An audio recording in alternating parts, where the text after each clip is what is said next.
Hello and welcome to the Daily Mill for Saturday the 9th of October 2021. Today's Mill News, we've got an interview with Benik Afobe. So let's have a look at what he said. He said, this is from londonnewsonline.co.uk, South London Press's online website. And he said, I want pressure. Benik Afobe, loving attacking freedom at Millwall, expresses relief at knee injury not being serious. Benik Afobe knows there is an onus on him to deliver goals for Millwall, and the on-loan Stoke City striker reckons he operates best when there is expectation on his shoulders. The 28-year-old Londoner has scored twice in 8 championship appearances for the Lions, but has also been brought down twice when clean through on goal at the Den. Jed Wallace converted the penalty from the penalty spot in a recent 1-0 win over Bristol City, while Blackpool defender Callum Connolly saw red in the 14th minute, Millwall going on to claim a 2-1 victory. Afobe says the last time he enjoyed his football as much as was when he joined Bristol City on loan in August 2019. He had 3 goals in his opening 6 fixtures before an anterior cruciate ligament injury ruled him out until June. I feel wanted, Afobe told the South London Press. I feel like the players rely on me and they put pressure on me, which is always good. I'm someone who thrives off pressure. I know a lot of people find that hard, but I prefer when people are counting on me to make things happen. They've given me that responsibility and I like it. I'm just trying to take the opportunity with both hands. Some players like when the manager shouts at them, and some like it when they don't say too much to them. It's a bit of both. I need confidence from the manager and the staff, whether that is people being harsh or let me be free. The main thing I really like about Gary is that you can play wherever you want as long as you're getting in good positions and trying to create things in the final third. As a forward, that is music to your ears. I don't like those rigid, I want you to stand here and do this. As long as we're trying to make things happen and we're working hard for the team, it'll let us do whatever we want. I like those kind of management skills. I've always been about that freedom. But somewhere along the line, I lost that a little bit through managers not believing in me, my injuries, or not performing great. I'm just hoping that I'm not going to let him down now. Twice, Afobe has been fouled when about to be one-on-one with the keeper. While denying him scoring chances frustrating, he also has a different take. I've always been a team player, and both of those games we won, he said. Jed scored the penalty and Blackpool were a man down from us in the match.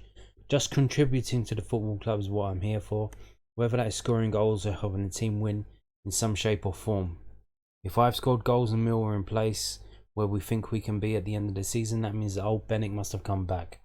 Listen, a lot of things have happened in my life where I don't even think about being an old me. It's a new, different type of me. I've gained experience, I feel strong, quick, and I'm playing with freedom that I haven't had in many years. When I'm playing, I'm enjoying myself. Whether I'm playing well or not playing well, it's about winning games. I'm not a selfish person. I've come to add and gain experience, plus help Millwall Football Club. That's all I care about. Afobe missed 3 matches due to a knee problem, having twice suffered ACL injuries, the first cutting short his loan with the Lions in 2013. It was naturally a worry. You always feel the worst with knees and ankles, said the former Arsenal youngster. They are probably the 2 injuries that footballers worry most about. I've had a bit of problem with my cartilage, which was annoying. We didn't know how long I'd be out for. I went to see a specialist, and we actually didn't have a time frame when I'll be back. To only miss 3 games, that was the fewest I was going to miss. It went pretty quickly. The physios and fitness staff helped me massively with the rehab. I have to thank them for me being fit now. I just thought about getting right, which is the most important thing. After the season I had last season, where I was on the bench for most of it at Trabzonspor, I wanted to have a big impact on my all season. I'm looking forward to the next 30 games. Everyone is still trying to find their form, and the injury probably set me back a week or 2 in terms of where I'd like to be. It's a long season, and each game I'm getting better and better. The boys are helping me, my teammates are playing for me, and I'm playing for them, and that's always a good mix. The manager and staff all believe in me. I always give 100%, whether I score or not. Millwall fans like players that give 100%, and I always give that. We've got a good squad now. We've got at least 2 players who can play in each position. Millwall haven't had that for years. There you go, bombastic, very decent words and interview there from Benik Afobe. and lots of lovely pictures, and I want to show you this one picture and just highlight. Look at Benik's knees there. You can see the scars of his previous surgeries to fix his injuries there. Like the big gashes down on his knees. Yeah, he's lived a life, and he's still going. And he says he's got a lot to do. He hasn't given up. Still got a lot to contribute, which is good to hear. So we're going to move on now to Northern Ireland played, and some Millwall players played international games. Well, one Millwall player, George Saville Danny Ballard's on loan. Would you count that as a Millwall player getting an international cap? I'd imagine, because his performances for Millwall got him that cap, so you would imagine that it would count. But boy, Northern Ireland were absolutely smashed. It was only 2-0, but look at this. So they played away in Switzerland. Switzerland had 27 attempts on goal. Northern Ireland had 2. 16 from open play versus 1. 8 set pieces versus 1. 3 counter attacks versus 0. That is insane. They literally, I don't know what they were trying to get a 0-0. What were they trying to do there? Now, to be fair, they had a man sent off in the first half, apparently for time wasting, in the 37th minute, from like taking too long to take a throw in. I don't know, but anyway, let's move on quickly to see how did the Millwall players get on. So, did they start? Yes, they did. Danny Ballard there started in defence. Didn't play too well, apparently, because his score's not that high. But I mean,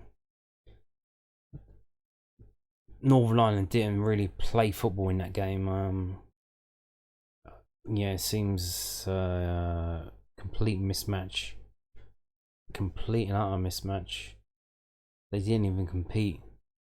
So I doubt any of them getting in any decent score. Yeah, so Saville started as well, playing on the left. And both of them played 90 minutes, so hopefully they come through that okay. They've got I believe they've got one more game, and then that's it. And we'll see how they're getting on that. So let's just have a look at the stats. So this is the top ratings of the Northern Ireland players. The goalkeeper got highest rating, probably because he's the bloody busiest on the pitch. And to only be 2-0 down after that battering they got was a miracle. George Saville, the third best player for Northern Ireland, 6.29. But Danny Ballard all the way down in 12 for 5.92. The defence had a really rough time of it. So let's just run through the stats to see how the Millwall players got on. So Danny Ballard here didn't do anything up front, of course, because Northern Ireland didn't do anything up front. Did George Saville? He had 1 dribble. He got fouled once. He had 2 unscheduled touches. Okay. Defensively, so how did Ballard get on here? No tackles. No interceptions. 4 clearances though. Oh, look at this guy's here. 11 clearances. Wow. That is insane. How do you even clear 11 chances? 0 block shots for Danny Ballard. 1 foul he gave away. But look at George Saville. 3 tackles. Highest of the team. 1 interception. 2 block shots.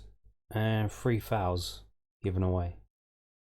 Passing wise, so Danny Ballard 21 passes, a third of them found another Northern Ireland player, 2/3 did not. Long balls, 3 of them, none of them were accurate. Going down to Georgie Saville, 20 passes, so 1 less than Ballard, but 70% accuracy. 2 crosses, none of them were accurate, and 2 long balls, none of them were accurate. So yeah, very rough time for Northern Ireland. And let's touch I showed you this last time. So the most touches for Northern Ireland was the goalkeeper, then Danny Ballard. George Saville was 5th, 36. But let's have a look at the Swiss. You've probably already seen it. 103 touches for the central defender, 90 for the DMC, 86 for the DL. They're just having a merry old time passing the ball around amongst themselves. One Northern Ireland do very little. It's a complete mismatch, absolutely battered. Yeah. Wow. So that's it. Another 2 Millwall internationals there. Not having the best time of it. We'll hope they'll do better in the next game. The Millwall loanies played today. Isaac Alofi was involved. Sutton United. Alex Mitchell started. He come back from his injury against Barrow for Leyton Orient. Dan Moss played for Yeovil, and Junior Tenzio is still injured for Dover. So I'll probably bring you all of that stuff in the Loan Watch either tomorrow or Monday. So, but for this video, that's it. Thank you for watching.